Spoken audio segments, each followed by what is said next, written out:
जिंदगी और कुछ भी नहीं, तेरी मेरी कहानी है। एक सफ़र है जिस पे हम सब चल रहे हैं। कभी कभी अपने लाइफस्टाइल से, अपनी सराउंडिंग से, अपने आसपास के काम से, अपने खुद के काम से हम लोग बहुत सेटिस्फाइड होते हैं और कभी कभी बहुत डिससेटिस्फाइड, अनसेटिस्फाइड। उस अनसेटिस्फाइड फैक्टर को सेटिस्फाइड करने के लिए कभी कभी हम अपनी दिशा बदलते हैं, कुछ और करने लग जाते हैं। एक्चुअली कहा जाता है, इतिहास गवाह है इस बात का, कि जो आदमी संघर्ष नहीं करता वो कभी चर्चित भी नहीं होता। तो संघर्ष करना ही पड़ता है। लाइफ ही कुछ ऐसी है, जिंदगी ही कुछ ऐसी है। तो संघर्ष को जद्दोजहद मत समझिए, एक लड़ाई मत समझिए। संघर्ष को अगर बांट के देखें दो हिस्सों में, तो संग प्लस हर्ष। किसी के साथ मिलकर इस जीवन को हर्ष से बिताइए, खुशी से बिताइए, बांटिए अपनी खुशियाँ। वही है असली संघर्ष और वही है असली कहानी जिंदगी की। आइए आपको भी एक कहानी सुनाती हूँ। एक बार एक नगर का राजा बहुत ही एक अच्छा था, दयालु था और बहुत ही सदाचारी था, लेकिन कुछ परेशान था। एक्चुअली परेशानी ये थी कि वो आध्यात्म की दिशा में जाना चाहता था। अपनी उस परेशानी को लेकर अपने गुरुजी के पास गया। उनसे कहा, गुरुजी मैं कुछ परेशान हूँ, मेरी परेशानी को सॉल्यूट कीजिए। अब भाई गुरु तो गुरु होते हैं और एक सद्गुरु मिल जाए तो दिशा अपने आप ही मिल जाती है। गुरुजी ने कहा कि मैं तुम्हारी बात समझ रहा हूँ, मुझे विस्तार से बताओ। राजा ने कहा कि मेरा बच्चा बहुत छोटा है, तो मैं उसे तो राजा नहीं बना सकता, और राजा बनाने के लिए मुझे कोई सही बंदा नहीं टकरा रहा। जिस दिन मुझे कोई सही पात्र मिल गया तो मैं अपना राजपाट उसको सौंप कर आध्यात्म की दिशा में चला जाऊंगा। तो गुरुजी ने ध्यान से उसकी बातें सुनकर कहा कि तुम चाहो तो ये राजपाट मुझे सौंप सकते हो।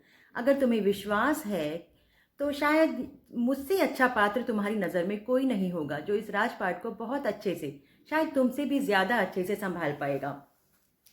राजा को तो जैसे मन मांगी मुराद पूरी हो गई हो। अंधा क्या चाहे दो आंखें। राजा ने कहा, अरे गुरुजी, आपने तो मेरी समस्या को एक क्षण में दूर कर दिया। आपसे अच्छा पात्र भला कौन मिलेगा। आप आज से इस देश के, इस नगर के राजा हैं। आज से ये राजपाट सब आप संभालिए।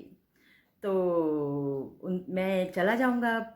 तो गुरुजी ने कहा, लेकिन अब तुम क्या करोगे। कहता है, मैं कुछ नहीं, और इस जो यहाँ का जितना भी सामान है उसमें से कुछ अपने लिए लेकर मैं यहाँ से चला जाऊंगा और अपना जीवन यापन करूंगा। कहते हैं, लेकिन अब तो तुम्हारा कुछ भी नहीं रहा। मैं यहाँ का राजा हूँ और मैं तुम्हें कुछ भी देने से इनकार करता हूँ। तो अब क्या करोगे। तो राजा ने कहा कि मैं कोई छोटी मोटी नौकरी कर कर अपना जीवन यापन कर लूँगा। तो गुरुजी ने कहा कि ठीक है, नौकरी तो मेरे यहाँ भी एक है, तुम चाहो तो मेरे यहाँ भी नौकरी कर सकते हो।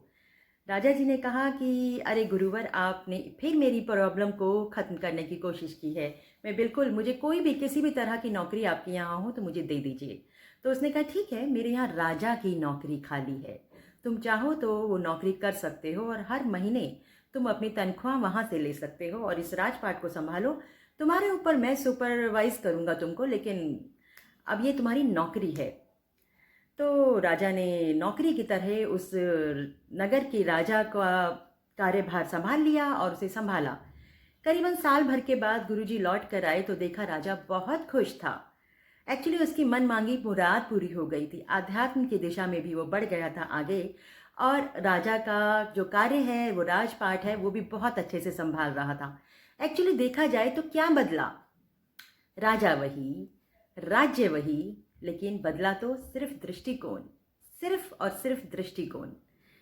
क्योंकि उसने आध्यात्म की दिशा में जाना चाहता था, खुद को ईश्वर को सौंप दिया और भगवान के राज में राज कर रहा था, और उसका राज्य भी बहुत अच्छी तरह चल रहा था।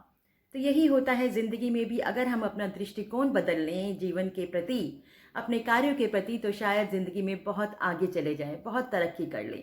और कुछ भी नहीं है ये सफ़र, एक नई दिशा को चुनना, नई दिशा पर आगे बढ़ने का नाम ही जिंदगी है। कभी कभी हम डगमगा जाते हैं और सोचते हैं कि शायद अब हमारे हाथ में कुछ नहीं रहा, लेकिन एक अच्छा गुरु, एक अच्छा साथी और संघर्ष की जो परिभाषा मैंने आपको समझाई है, उस पर कभी गौर फरमाइएगा कि संग प्लस हर्ष, किसी के साथ मिलकर इस सफ़र को हंसी खुशी काटिए तो देखिए ये ज़िंदगी कितनी खुशनुमा हो जाएगी। बस ज़रूरत है तो अपने दृष्टिकोण को बदलने की। यही है डार्क टू लाइट, एक सोच जो आपकी सोच बदल दे।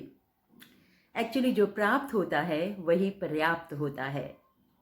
अगर आपको मेरी बातें अच्छी लगें तो मेरे चैनल डार्क टू लाइट को लाइक कीजिए, सब्सक्राइब कीजिए, शेयर कीजिए और अपनी भी बातें मेरे साथ कमेंट बॉक्स में शेयर कीजिए। फिर मिलूंगी एक नई बात के साथ, एक नई मुलाकात के साथ, सुगंध के साथ। Dark to light, a journey with Sugandh में। नमस्कार।